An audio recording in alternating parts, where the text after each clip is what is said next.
એક શિક્ષક હતા જર્મનની અંદર, એણે વીજળીનું બિલ નહીં ભરેલું. જીબી એટલે ત્યાંની કોઈ વીજ પાવરની સંસ્થા હોય, અહીંયા જીબી છે એ રીતે એણે એની ઉપર કેસ કર્યો.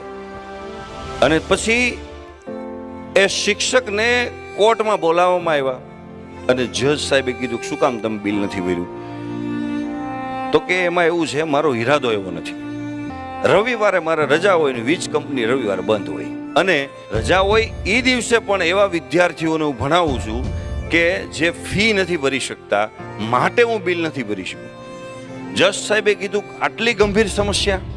ત્યારે જજ સાહેબે ચુકાદો કર્યો, નિર્ણય આપ્યો કે આ જે બિલ છે એનો દંડ આટલો, અને આ દંડ સાથેનું બિલ વીજ કંપનીને ભરવાનું. કારણ કે એમણે એક શિક્ષકને ડિસ્ટર્બ કર્યા અને એક શિક્ષકને અહીંયા સુધી કોર્ટ સુધી ઘસેડવામાં આવ્યા, જે શિક્ષક આ દેશને ઘડે છે.